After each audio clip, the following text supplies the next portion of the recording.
বয়স প্রায় ৭০, শরীরে ক্লান্তি, হাঁটতেও কষ্ট হয়, তবুও থেমে থাকার সুযোগ নেই কেরামত আলীর। হাতে একটি কেটলি, তাতে চা।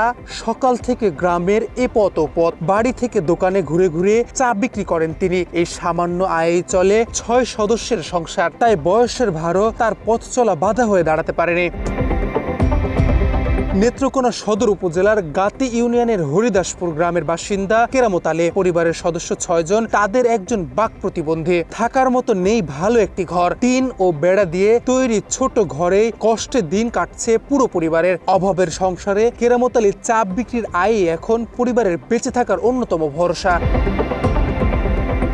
বয়সের কারণে ভারী কাজ করতে পারেন না কেরামত আলী, তাই প্রায় ৮ বছর ধরে কেটলি হাতে চা বিক্রি করছেন। প্রতিদিন সকালে বের হয়ে বাড়ি ও দোকানে দোকানে চা বিক্রি করে যা আয় হয় তা দিয়ে খাবার, চিকিৎসা ও নিত্য প্রয়োজনীয় খরচ চালানোর চেষ্টা করেন। তবে সরকারি কোনো সহায়তা না পাওয়ার কথাও জানিয়েছেন তিনি ও তার স্ত্রী।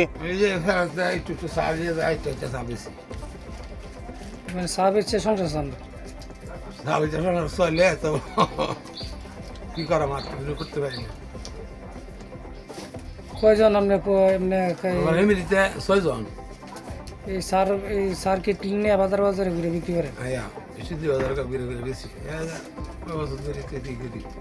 আর এই গত করে একদম দেখা ভাঙা জড়জড় হয়ে গেছে।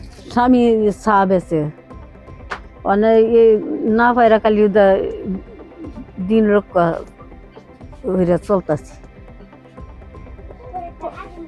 মানে আর আমরা কিনো অনুভূতি পাই না, সরকারি কিনো অনুভূতি পাই না।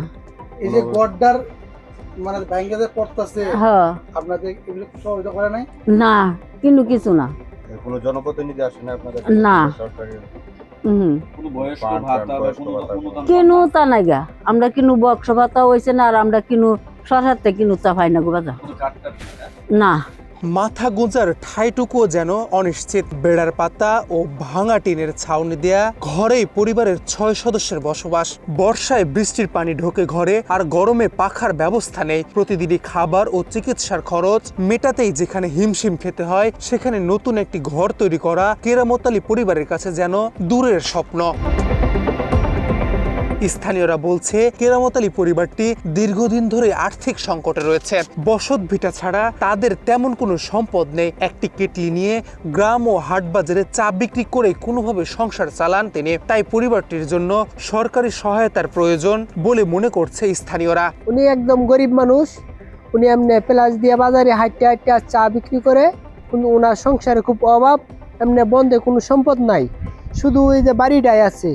খুব কষ্ট করে, আর যে ছেলেরা আছে, ছেলেরা বিয়ে শাদী করেছে, আর ডেরাই চলে। জনপ্রতিনিধি কোনোদিন আসে না অনুদানের? না না, এইগুলো তো পাই না। কিছু সুবিধা না না না না পাই না। আবার উনি যে বয়স্ক ভাতা যে কিন্তু বয়স হয়েছে ঠিক মানে ভুলে আইডেন্টি কার্ডের ভুলে, কিন্তু ওনার যে ব্যস্তার কারণে বয়স্ক ভাতাটা হয়নি, কিন্তু বয়স হয়েছে মানে একদম কালের প্রতি পুরো এর থেকে আরো অনেক জোয়ান লোকেরাই মানে বয়স্ক ভাতা পায়, কিন্তু উনি পায় না। এক কিডনি চাল হয়ে যাবো বাজারও চা দাম ১০০-১৫০ হইব। হেলার ফ্যামিলি ৬-৭ জন মানুষ, এই ৬-৭ জন মানুষ শুধু হেলার উপর নির্ভর। মানে হেলাই চলতে কষ্ট হইতেছে, মানে আর হেলুক কিবাটা নেই। এই মুরগির খুব কষ্ট। আর একটা ছেলে আছে একবারে ব্যাককল, মানে কিনু টিয়া পয়সার হিসাব কোনোই বুঝে না, মানে ঠিকঠাক মতো কামও করতে পারে না। করে ওনার ভালো অবস্থা কি জানে? ভালো অবস্থা দুরবস্থা চলে, ওনার অর্থ সম্পদ নাই, খুব কষ্টে চলে। জি উনি কোনো অনুদান, সরকারি কোনো অনুদান পায় না। বৃদ্ধ মানুষ, বাড়ি হরিদাসপুর, অনেকদিন যাবতীয় চা বিক্রি করে, উনি অনেক কষ্টে আছে। ওনার জন্য সরকারের কাছে আমরা একটু আবেদন করি যাতে সরকার ওনাকে একটু খেয়াল করে। বয়সের ভারে শরীর নুয়ে এসেছে, কিন্তু পরিবারের দায়িত্ব কেরামত আলীকে থামাতে দেয়নি। একটি কেটলি হাতে প্রতিদিন পথে পথে ঘুরে চা বিক্রি করেই ৬ সদস্যের সংসারে জ্বালিয়ে রেখেছেন বেঁচে থাকার আলো। এখন তার চাওয়া খুব বেশি নয়, একটি নিরাপদ ঘর আর সামান্য সহায়তা। জীবনের শেষ সময়টুকু যেন পরিবারের মানুষগুলোকে নিয়ে স্বস্তিতে কাটাতে পারেন, এটাই কেরামত আলীর প্রত্যাশা। তথ্যচিত্রে ওমর ফারুক, বাংলা এডিশন।